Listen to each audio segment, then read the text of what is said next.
नमस्कार, news take के Y factor में आपका स्वागत है। मैं हूं योगेश मिश्र।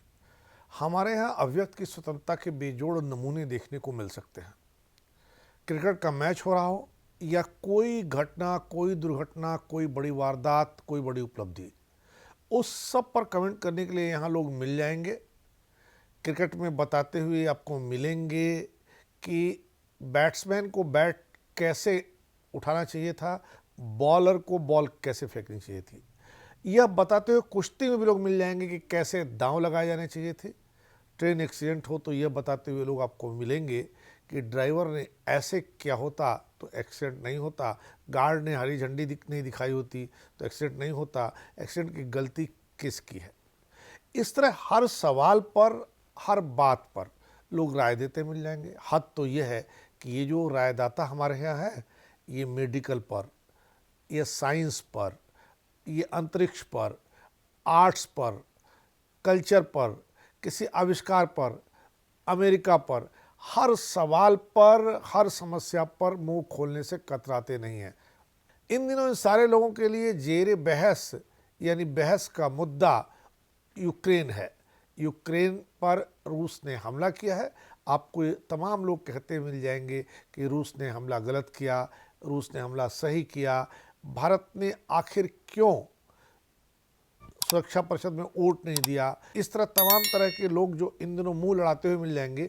ये कभी जबान लड़ाते थे और कभी चोंच लड़ाते थे, लेकिन जबान लड़ाने और चोंच लड़ाने के लिए हम सब ने आपने अपने अंदर एक शक्ति उसे बर्दाश्त करने के लिए तैयार कर ली थी। लेकिन ये जमात मिल करके जब मुंह लड़ाने लगी है तो थोड़ी दिक्कत हो रही है। इसलिए ज़रूरी है इस यूक्रेन और रूस के विवाद और भारत के पक्ष पर इन मुंह लड़ाने वाले लोगों को जवाब दिया जाए और बताया जाए कि सच्चाई क्या है। भारत ने संयुक्त राष्ट्र सुरक्षा परिषद में रूस व यूक्रेन के सवाल पर मतदान करने से परहेज किया। सुरक्षा परिषद के 15 सदस्यों में से 11 ने उसका समर्थन किया। यदि पूरी सुरक्षा परिषद भी उसे समर्थन करती तो भी यह प्रस्ताव पास नहीं होता, क्योंकि रूस के पास वीटो है। वर्तमान अमेरिकी प्रस्ताव पर 3 राष्ट्रों भारत, चीन और यूएई ने परिवर्जन यानी एब्सटेन किया, यानी वे तटस्थ रहे। चीन ने अमेरिकी प्रस्ताव का विरोध नहीं किया। यह थोड़ा आश्चर्यजनक जरूर लगता है, क्योंकि इस समय चीन और अमेरिका में कट्टर दुश्मनी है। चीन अमेरिका का सबसे बड़ा दुश्मन है। रूस तो उम्मीद कर रहा होगा कि कम से कम चीन तो अमेरिकी निंदा प्रस्ताव का विरोध जरूर करेगा। अब यह मामला 193 राष्ट्रों की सदस्यता वाली जनरल असेंबली में पेश किया जाएगा। लेकिन मुंह चोंच और जबान लड़ाने वालों की बन आई है। जिसे देखिए वही नसीहत दे रहा है। भारत को यह नहीं करना चाहिए था। क्या करना चाहिए था, यह भी मुंह चोंच और जबान लड़ाने वाली जमात बता रही है, जैसे राजनय की वही पूरी एक्सपर्ट हो। इस पूरी समस्या पर व्यापक बहस में कथित बौद्धिकों ने भारत की तटस्थता की भर्त्सना की है। नीति शास्त्र तथा न्याय व्यवस्था के नियमों की दुहाई दी है। कहा है कि भारत को यूक्रेन के प्रति संवेदना तथा समर्थन व्यक्त करना चाहिए था। इन महानुभावों के मत में यह मानवीयता का तकाजा था। पर इस बुनियादी सिद्धांत को याद रखना पड़ेगा कि विदेश नीति की बुनियाद देश हित पर आधारित होती है, परोपकार पर नहीं। मसलन यूक्रेन का समर्थन भारत क्यों करे। भारत ने यूक्रेन से जब भी यूरेनियम खरीदने की पहल की, वो उसे किसी न किसी बहाने टाल गया। जब अटल बिहारी वाजपेयी ने 1998 में आणविक परीक्षण किया था तो यूक्रेन ने उसकी आलोचना की थी। भारत के विरुद्ध सुरक्षा परिषद में यूक्रेन ने वोट दिया था। यूक्रेन ने पाकिस्तान को सैनिक टैंक दिए थे, जिसका कश्मीर में उपयोग हो रहा है।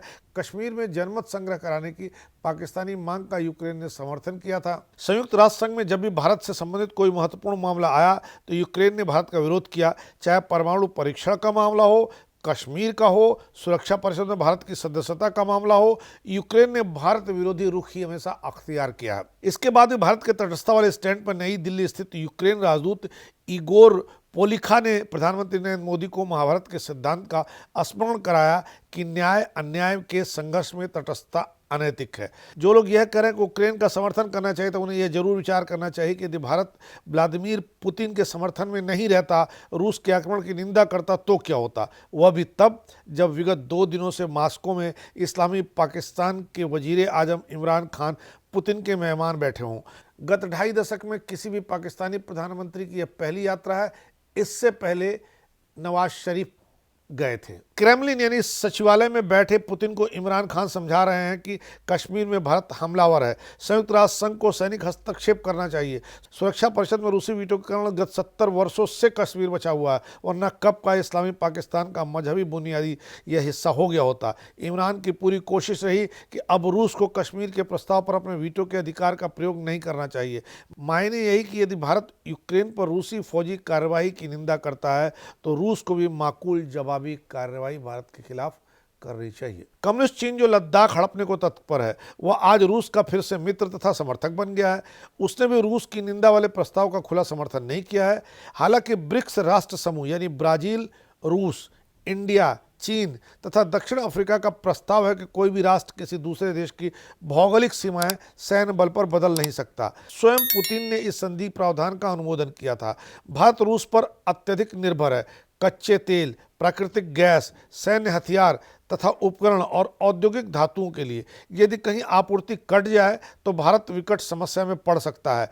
अतः यूक्रेन पर भारत का नजरिया तथा कदम इन तथ्यों और अपरिहार्यताओं पर निर्भर करता है। इतिहास देखा तो अमेरिका की हरकतें भी उजागर होती हैं। उसने भी अगस्त 1953 में पड़ोसी राज्य ग्वाटेमाला तथा होंडुरास पर हमला किया था। यह हमला केवल यह कहकर किया गया था कि अमेरिका के दरवाजे पर कम्युनिज्म आ गया है। इन दोनों छोटे गणराज्यों की सरकारों ने अमेरिकी राष्ट्रपति जनरल डी आइजनहोवर तथा विदेश मंत्री जॉन डलेस की फल उत्पादक कंपनियों का राष्ट्रीयकरण कर दिया था। बस ऐसे सामवादी निर्णय का आरोप थोपा गया जैसे आज यूक्रेन का नाटो सैन्य समूह में रूस के विरुद्ध शामिल होने का इल्जाम है। अतः अमेरिका ने जिस प्रकार इराक, वियतनाम और क्यूबा पर आक्रमण किया था वह भी वैश्विक अपराध में गिना जाना चाहिए था। किंतु कतिपय मोदी आलोचकों ने यूक्रेन के मसले पर तटस्थ रहने पर जो बेतुकी नासमझी की बात की है वह राष्ट्र हित में कदापि नहीं है। राहुल गांधी इस मामले में अपनी नासमझी से बाज नहीं आए हैं। राहुल ने बयान दिया कि भारत सरकार की विश्व में साख घट रही है। उन्हें इतिहास याद दिलाना होगा। बात 1956 की है। हंगरी गणराज्य की जनता ने सोवियत रूस के जबरन आधिपत्य के विरुद्ध विद्रोह कर दिया। भारत की कम्युनिस्ट पार्टी ने रूस का समर्थन किया था। यूएन में रूस की भर्त्सना का प्रस्ताव आया तो जवाहरलाल नेहरू मौन साध गए थे, यानी वो भी तटस्थ हो गए थे।